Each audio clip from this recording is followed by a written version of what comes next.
الإسلام وقال تعالى ومن يبتغ غير الإسلام دينا فلن يقبل منه وهو في الآخرة من الخاسرين وقال عز وجل اليوم أكملت لكم دينكم وأتممت عليكم نعمتي ورضيت لكم الإسلام دينا صدق الله العظيم وقال سيدنا ونبينا ورسولنا محمد صلى الله عليه وآله وسلم قد تركتكم على البيضاء ليلها كنهارها لا يزيغ عنها بعدي إلا هالك وإنه من يعش منكم بعدي فسيرى اختلافا كثيرا فعليكم بسنتي فعليكم بما عرفتم من سنتي وسنة الخلفاء الراشدين المهديين عضوا عليها بالنواجذ أو كما قال عليه الصلاة والسلام. محترم سامعین، محترم ناظرین، آج کی ہماری یہ مبارک مجلس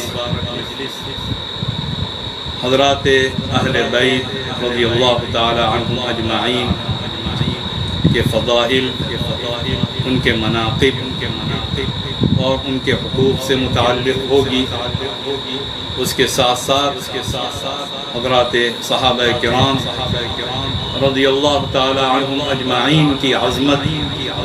اور ان کے مقام اور مرتبے سے متعلق ہوگی. محترم ناظرین، اللہ رب العزت نے جس دین کو اپنے رسول حضرت محمد مصطفیٰ صلی اللہ علیہ وسلم پر اتارا، یہ وہی دین تھا جو اللہ رب العزت نے تمام انبیاء پر اتارا. اس دین کا نام الاسلام ہے. الاسلام کا مطلب سب کچھ اللہ رب العزت کے حوالے کرنے کا ہے. اللہ تعالیٰ نے قرآن کریم میں یہ بات ارشاد فرمائی ان الدین عند اللہ الاسلام، کہ بے شک دین اور فرمانبرداری اللہ کی بندگی اللہ کے نزدیک یہ ہے کہ سب کچھ اللہ تعالیٰ کے حوالے کر دیا جائے. اپنے جذبات، اپنے احساسات، اپنی خواہشات، اپنی نیتیں، اپنے ارادے، اپنا سب کچھ اللہ کے حوالے کر دیا جائے. ان الی ربک الرجعہ،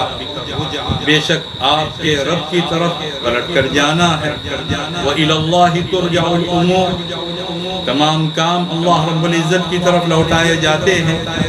وَأَنَّ إِلَىٰ رَبِّكَ الْمُنْتَهَى، ہر چیز کی انتہا آپ کے رب کی طرف ہے. اعمال کی انتہا، عقائد کی انتہا، افکار کی انتہا، جذبات کی انتہا، احساسات کی انتہا، ہر چیز کی انتہا اللہ رب العزت پر پہنچ کر ختم ہو جاتی ہے. ان الدین عند اللہ الاسلام. ایک اور جگہ اسی صورت میں سورہ آل عمران میں اللہ رب العزت نے یہ بات بھی ارشاد فرمائی وَمَن يَبْتَغِ غَيْرَ الْإِسْلَامِ دِينًا فَلَن يُقْبَلَ مِنْهُ وَهُوَ فِي الْآخِرَةِ مِنَ الْخَاسِرِينَ. جو بھی انسان اسلام سے ہٹ کر، اللہ کی تابعداری سے ہٹ کر، اللہ رب العزت کے حوالے اپنے آپ کو کرنے سے ہٹ کر کسی بھی اور دین کی چاہت رکھتا ہے یا اسے اختیار کرتا ہے، فَلَن يُقْبَلَ مِنْهُ، اللہ کی طرف سے اس چیز کو قبول نہیں کیا جائے گا، یا اس کا یہ عمل اللہ رب العزت کے دربار میں قبولیت سے نوازا نہیں جائے گا. وَهُوَ فِي الْآخِرَةِ مِنَ الْخَاسِرِينَ، اور ایسا شخص آخرت میں اپنا سب کچھ کھو دے گا۔ قُلْ إِنَّ الْخَاسِرِينَ الَّذِينَ خَسِرُوا أَنفُسَهُمْ وَأَهْلِيهِمْ يَوْمَ الْقِيَامَةِ أَلَا ذَلِكَ هُوَ الْخُسْرَانُ الْمُبِينُ۔ کہیے اے محمد صلی اللہ علیہ وسلم، اصل خاسر، سب کچھ کھونے والے وہ لوگ ہیں جو قیامت کے دن اپنے آپ کو بھی کھو دیں گے اور اپنے گھر والوں کو بھی کھو دیں گے۔ سن لو، یہ کھلا ہوا خسارہ ہے، یہ ایسا نقصان ہے جس کی تلافی ممکن ہی نہیں۔ حضرت صلی اللہ علیہ وسلم پر اللہ تعالیٰ نے میدان عرفات میں حجۃ الوداع کے موقع پر یہ آیت نازل فرمائی، اليوم اکملت لکم دینکم واتممت علیکم نعمتی ورضیت لکم الاسلام دینا۔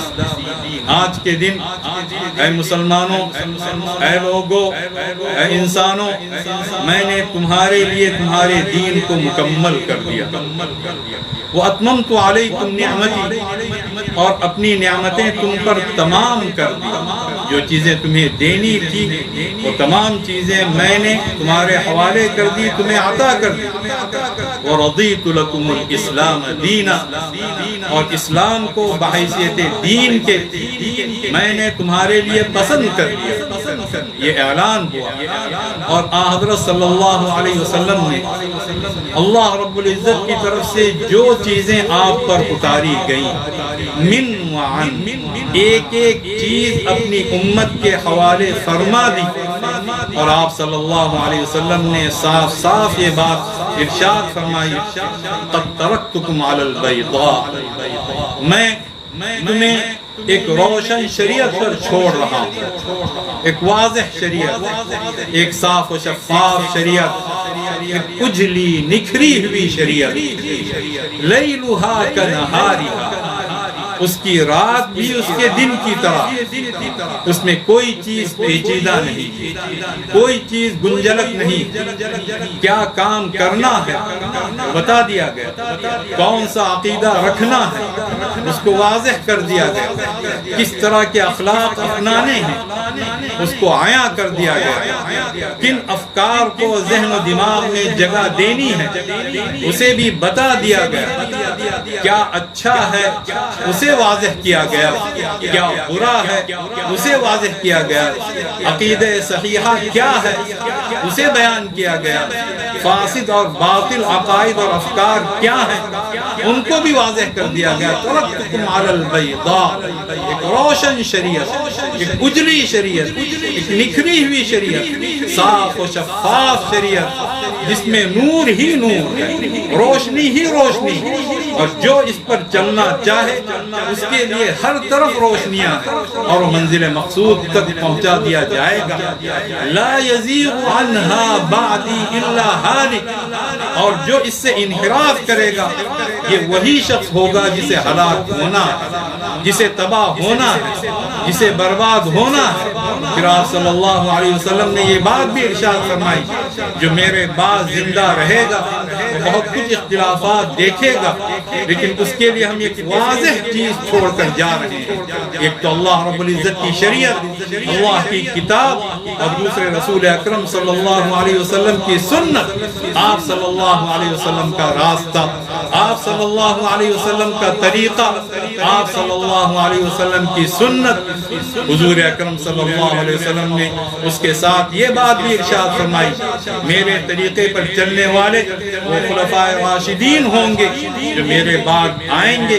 ان کے طریقے کو اختیار کرنا، ان کا طریقہ میرا طریقہ ہے، اور میرا طریقہ اللہ رب العزت کا اتارا ہوا دین ہے۔ وَإِنَّهُ مَن يَعِشْ مِنكُم بَعْدِي فَسَيَرَى اخْتِلَافًا كَثِيرًا، بہت کچھ اختلافات دیکھے گا، فَعَلَيْكُمْ بِمَا عَرَفْتُم مِّن سُنَّتِي وَسُنَّتِ الْخُلَفَاءِ تمہارے ذمے یہ چیز کر دی جاتی ہے، میری جس سنت کو تم نے پہچانا، شب و روز میرے جس طریقے کو تم دیکھتے رہے، میرے تمام کام تمہاری نگاہوں کے سامنے رہے، میرے اس سنت کو تم اپنانا، اور میرے جو خلفاء راشدین ہیں ان کا جو طریقہ ہے وہ حقیقت میں میرا طریقہ ہے، اس طریقے کو اپنانا، عضوا علیہا بالنواجذ، اور اسے پوری مضبوطی کے ساتھ، جس طرح انسان دانتوں سے کسی چیز کو بہت مضبوطی کے ساتھ تھام لیتا ہے اور دانتوں سے مضبوطی کے ساتھ پکڑتا ہے، یہ عربیت کی تعبیر ہے، جتنی مضبوطی سے پکڑنا ممکن ہو اس طرح مضبوطی سے اسے تھامے رہنا، اسی میں تمہارے لیے نجات ہے، اور یہ تمہارے لیے واضح ترین طریقہ ہے۔ حضور اکرم صلی اللہ علیہ وسلم جب دنیا سے تشریف لے جا رہے تھے، آپ صلی اللہ علیہ وسلم کو جو فکر کھائے جا رہی ہے، اور آپ صلی اللہ علیہ وسلم جس چیز کے تعلق سے بے چین تھے وہ چیز یہ تھی کہ امت صحیح راستے پر رہے، اور صحیح راستے پر رہنے کے لیے جو دو بنیادیں شریعت نے متعین کی ہیں، ایک بنیاد حق اللہ کی ہے اور ایک بنیاد حق العباد کی ہے، اللہ کا حق ادا کرنا یا ادا کرنے کی کوشش کرنا، اور اللہ کے بندوں کے حقوق کو ادا کرنا ممکن حد تک، یہ جو دو بنیادیں ہیں، اور اس کے نتیجے میں دین مکمل ہوتا ہے، اور تمام انبیاء علیہ السلام اسی لیے دنیا میں تشریف لائے، اور حضرت صلی اللہ علیہ وسلم کو اسی لیے مبعوث کیا گیا کہ بندوں کو اللہ رب العزت سے جوڑے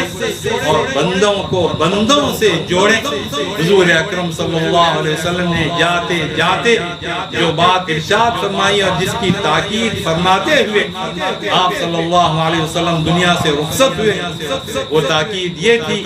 الصلاۃ الصلاۃ وما ملکت ایمانکم، نمازوں کا بہت خیال رکھنا، نمازوں کا بہت خیال رکھنا، گویا نماز کے ذریعے سے حقوق اللہ کی اعلیٰ ترین بنیاد کو بیان کیا،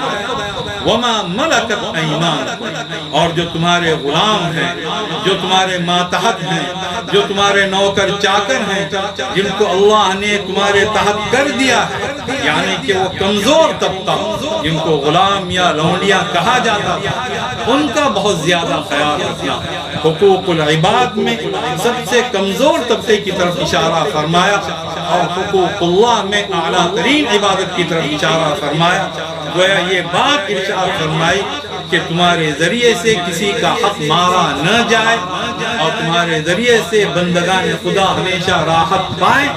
اور اس کے ساتھ ساتھ یہ بھی کہ اللہ رب العزت ان کے جو حقوق ہیں، اللہ تعالیٰ نے اس دین میں اپنا جو حق بیان فرمایا ہے، اور حقیقت میں سب کچھ اللہ رب العزت کا ہے، بندوں کے حقوق جو ادا کیے جاتے ہیں وہ بھی اللہ کے حقوق کے ضمن میں ہیں، اس حق کو ادا کرتے رہنا۔ حضور اکرم صلی اللہ علیہ وسلم نے اس چیز کو واضح فرما کر گویا پورے دین پر چلنے کی تاکید فرمائی، اور حضرت صلی اللہ علیہ وسلم نے اپنے تعلق سے بھی باتیں ارشاد فرمائی۔ حضور اکرم صلی اللہ علیہ وسلم یہ چاہتے تھے، اس کی شدید چاہت رکھتے تھے کہ آپ کے دنیا سے تشریف لے جانے کے بعد میں آپ کے جتنے اصحاب کرام ہیں، آپ کی پوری امت آپ صلی اللہ علیہ وسلم سے جذباتی طور پر بھی وابستہ رہے، اور اس کے ساتھ ساتھ مشن کی محبت سب سے بڑھ کر ہو، اور زندگی میں آپ صلی اللہ علیہ وسلم نے اسی کو ایمان کی ایک بنیاد بھی قرار دیا، اور یہ بات ارشاد فرمائی، لا یؤمن احدکم حتی اکون احب والدہ وولدہ والناس اجمعین، تم میں سے کوئی شخص اس وقت تک مؤمن نہیں ہو سکتا جب تک میں اس کے نزدیک محبوب نہ بن جاؤں۔